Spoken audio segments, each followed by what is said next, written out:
The teacup trembled in Michael's hands as the elderly woman leaned across the cafe table, her eyes pleading. "Please," she whispered, "just for today, pretend you're my daughter's fiancé." In that moment, Michael's lonely afternoon transformed into something he never could have imagined, a chance encounter that would heal two broken families in ways neither could foresee. If you're touched by stories of unexpected connections and second chances, please like this video and subscribe to our channel for more heartwarming tales that remind us how strangers can become family in the most unexpected ways. Michael Collins stared into his cup of Earl Grey, watching the steam rise in lazy curls before disappearing into the bustling atmosphere of Rosie's cafe. The weekend ritual felt emptier than usual today. His daughter Emma was spending the weekend with her mother and new stepfather, their first family vacation to Disney World. Though he'd smiled and helped pack Emma's Mickey Mouse backpack, the truth was that each weekend without her left a hollow space in his chest that no amount of tea could fill. At 42, Michael hadn't expected to be starting over. The divorce had been finalized 18 months ago, but the adjustment to part-time fatherhood still felt raw. His ex-wife Caroline had remarried 6 months ago, while Michael's dating life consisted mainly of awkward first meetings that rarely led to seconds. Today marked what would have been his and Caroline's 15th anniversary, a fact he'd been trying to drown in tea since he'd woken up alone in his modest two-bedroom apartment. The cafe hummed with Saturday afternoon energy, couples leaning into conversations, friends laughing over shared jokes, families corralling energetic children. Michael felt like an island amid the connection surrounding him, until he noticed an elderly woman at a corner table, repeatedly checking her watch and glancing anxiously toward the door. She was elegantly dressed in a powder blue suit that spoke of another era, her silver hair swept into a neat bun. Something about her reminded Michael of his late grandmother, the same dignified posture, the same careful way she handled her teacup. But unlike his grandmother's usual calm demeanor, this woman radiated anxiety. When she caught him looking, Michael quickly averted his gaze, embarrassed to be caught staring. He returned to his book, a thriller he couldn't seem to lose himself in today, and tried to ignore the hollow feeling in his chest. 10 minutes later, the bell above the cafe door jingled, and the elderly woman's face lit up momentarily before falling in disappointment as a young couple entered. Michael watched as she checked her phone, her hands trembling slightly. She made a call, spoke briefly, then set the phone down with such defeat that Michael felt it across the room. Before he could think better of it, Michael found himself walking over to her table. "Excuse me," he said gently. "I couldn't help noticing you seem upset. Is everything all right?" The woman looked up, startled by his approach. Her eyes were a clear, intelligent blue, rimmed with unshed tears. "Oh, it's nothing, dear. Just an old woman being stood up." She attempted a smile that didn't reach her eyes. "My daughter was supposed to bring her fiancé to meet me. I've been so looking forward to it, but she just called to say they've had a terrible argument. She's not coming, and I suspect there may not be a wedding after all." Michael's heart clenched. "I'm sorry to hear that. May I?" He gestured to the empty chair across from her. "Please." She nodded, seeming grateful for the company. "I'm Eleanor Whitfield. Michael Collins." He settled into the chair, setting his book aside. "If you don't mind my asking, have you come far to meet them?" Eleanor sighed. "From Boston. I don't travel much these days, my arthritis makes it difficult, but I so wanted to meet this young man Rebecca has been telling me about. She's my only child, you see, and at 38, I'd nearly given up hope she'd find someone." She dabbed at her eyes with a lace-edged handkerchief. "I've been staying at the Parkview Hotel all week, and we were supposed to have dinner with my sister and her husband tonight to celebrate the engagement." Michael felt a surge of empathy for this woman whose carefully laid plans had crumbled. He knew all too well how it felt when life didn't follow the expected script. "That's a long way to come for disappointment," he said softly. Eleanor straightened her shoulders. "Well, I suppose I should call Margaret and cancel dinner. They'll be so disappointed." Margaret has been talking about nothing else since Rebecca announced her engagement last month. As Eleanor reached for her phone, her hand trembled so badly she dropped it on the table. That's when Michael saw the reservation confirmation on her screen, the Gardenia room at the Grand Hotel, one of the most exclusive restaurants in the city. The kind of place that required booking months in advance and charged cancellation fees that would make most people wince. Wait, Michael said, a sudden, wild idea forming. What if you didn't have to cancel? Eleanor looked at him quizzically. I don't understand. Michael leaned forward, lowering his voice. This might sound crazy, but what if I came with you tonight? As Rebecca's fiancé? Eleanor's eyes widened. You would do that? Pretend to be engaged to a daughter you've never met? For a complete stranger? Put that way, it did sound absurd. Michael almost retracted the offer, but something in Eleanor's expression, hope mingled with desperation, made him continue. Look, I know it sounds strange. But I'm sitting here alone on what would have been my anniversary, missing my daughter who's off with her new family, and you're sitting here alone, disappointed and facing an awkward dinner. Maybe we could help each other out, just for one evening. Eleanor studied him carefully. Why would you do this for me? Michael considered the question. Honestly? Because my grandmother would have wanted someone to do the same for her. And because sometimes it's easier to be someone else for a while than to be yourself. After a long moment, Eleanor leaned across the table and whispered the words that would change everything, pretend you're my daughter's fiancé. 3 hours later, Michael found himself in a suit he rarely wore, sitting in the Gardenia room across from Eleanor, her sister Margaret, and Margaret's husband Howard. The restaurant was everything he'd imagined, crystal chandeliers, white tablecloths, waiters who moved like shadows between tables. So, Michael, Margaret said, studying him over her reading glasses, Eleanor tells us you're in architectural restoration. How fascinating. Michael nodded, grateful for the brief coaching session Eleanor had given him on the drive over. Rebecca's actual fiancé, James, was indeed an architectural preservationist specializing in historical buildings. It's rewarding work, Michael replied, drawing on his own experience as a structural engineer. There's something special about breathing new life into buildings with history while honoring their original design. And how did you and Rebecca meet? Howard asked, cutting into his steak. Eleanor was rather vague on the details. Michael caught Eleanor's eye, seeing both worry and encouragement there. They hadn't prepared for this question. Actually, Michael began, deciding to stay as close to his own truth as possible, we met at a coffee shop.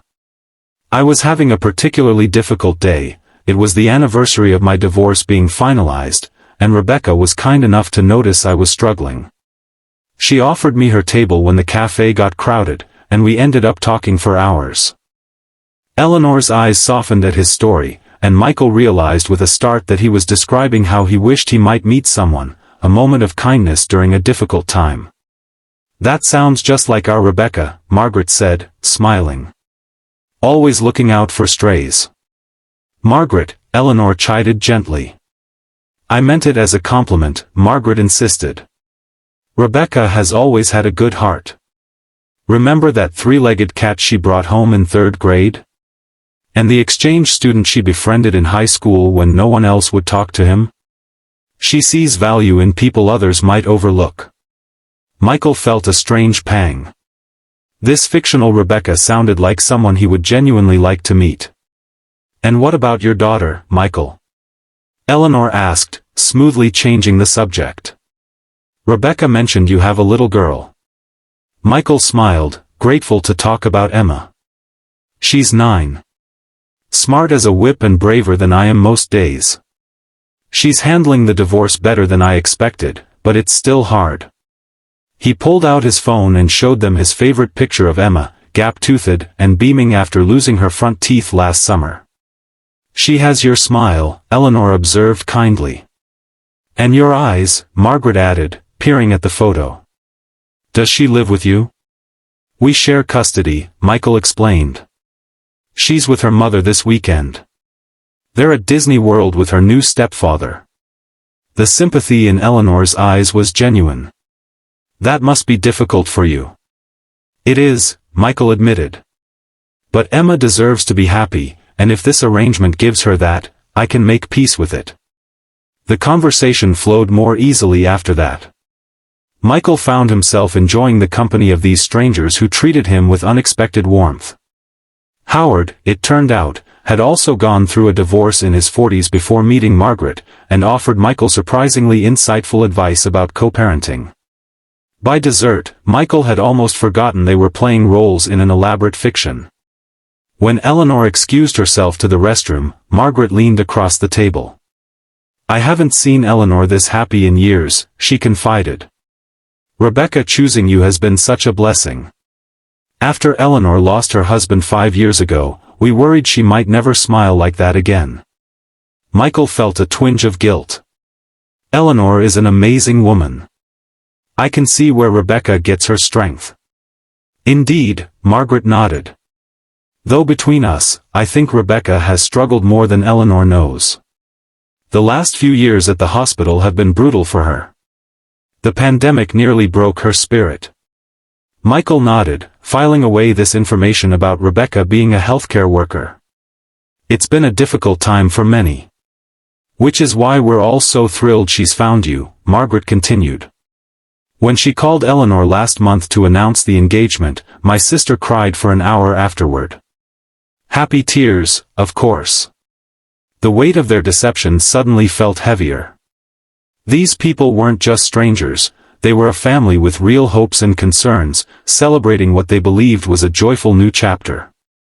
When Eleanor returned, Michael caught her eye with a silent question. How far should they take this charade? But Eleanor merely smiled and squeezed his hand gratefully as she sat down. As the evening drew to a close, Howard insisted on paying the considerable bill, waving away Michael's protests. Consider it an early wedding gift, he said with a wink. Outside the restaurant, as they waited for the valet to bring their cars, Margaret embraced Michael warmly. Welcome to the family, dear. We're so looking forward to the wedding.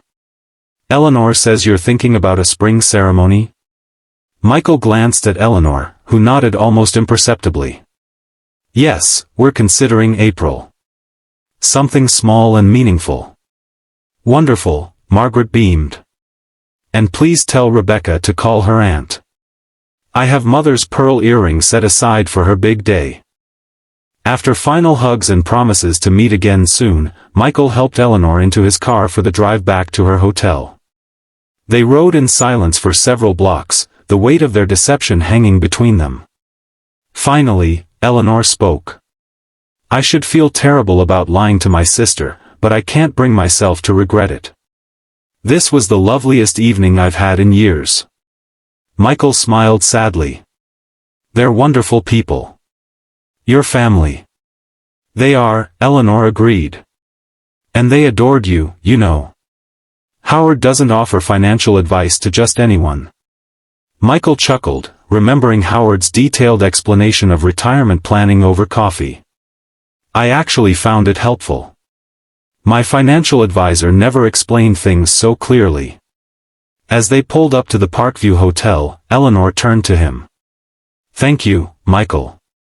Not just for tonight, but for seeing an old woman's distress and caring enough to help. That's rare these days. It was my pleasure, Michael replied, surprised to find he meant it. In fact, I think I needed this evening as much as you did. Eleanor studied him for a moment. You're a good man, Michael Collins. Your daughter is lucky to have you. As Michael helped Eleanor from the car, she hesitated. I feel I should offer you something for your time. Absolutely not, Michael said firmly. This wasn't a transaction. It was. He searched for the right word. A connection. One I needed today. Eleanor nodded, understanding. Then perhaps you'll accept an invitation instead? I'm in town until Wednesday. Maybe you and your daughter could join me for tea on Monday afternoon? I make a mean chocolate chip cookie, and I'd love to meet the real Emma.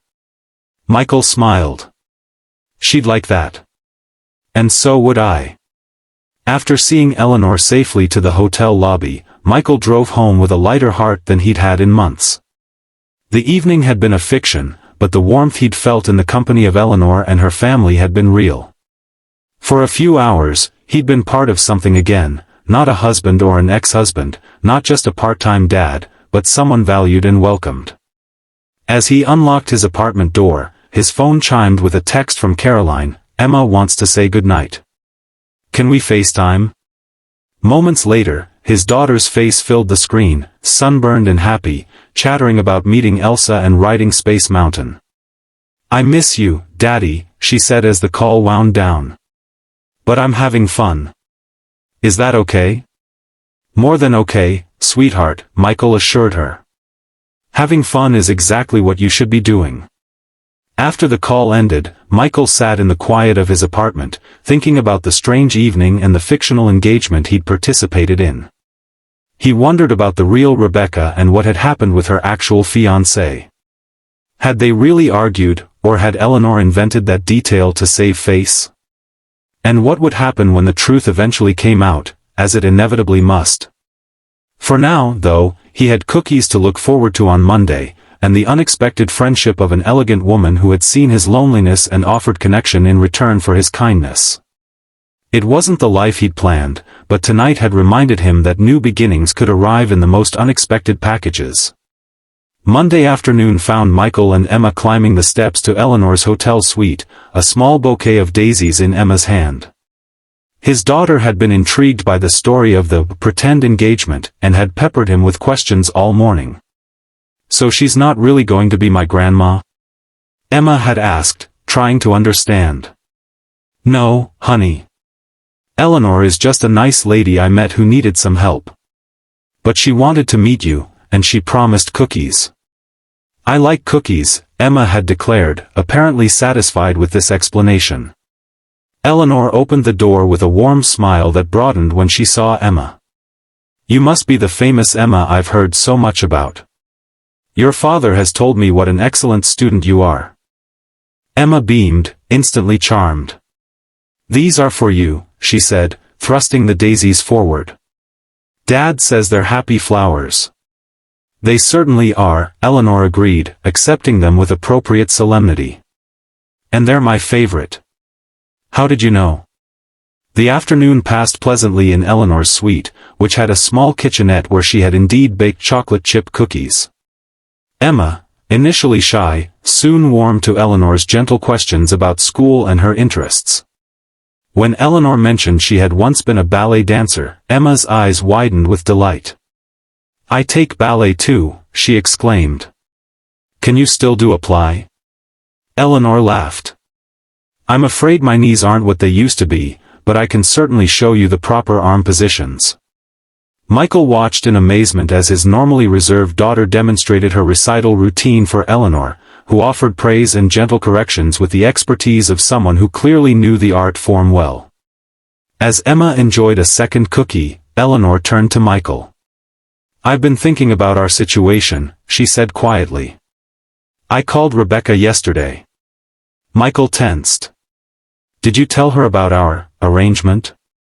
Eleanor shook her head. "Not exactly. But I did convince her to come visit this evening. She and James had a misunderstanding, not a breakup as I'd feared. They're arriving around 7. Michael nodded, understanding. "So our charade is officially over." "That's good, Eleanor. I'm glad Rebecca and James worked things out." "Yes," Eleanor agreed, though something in her expression suggested there was more to the story. "But I was hoping, that is, if you're not busy this evening, perhaps you might join us for dinner? The real you, not the pretend fiancé." Michael hesitated. "I'm not sure that's a good idea. Won't it be awkward to explain?" "Perhaps," Eleanor conceded. "But I've told Rebecca about a kind man who helped her foolish mother avoid embarrassment, and she's quite curious to meet you. Besides, Emma and I have discovered a mutual interest in ballet, and I thought perhaps she might like to hear about the time I danced in Swan Lake." Emma, overhearing this last part,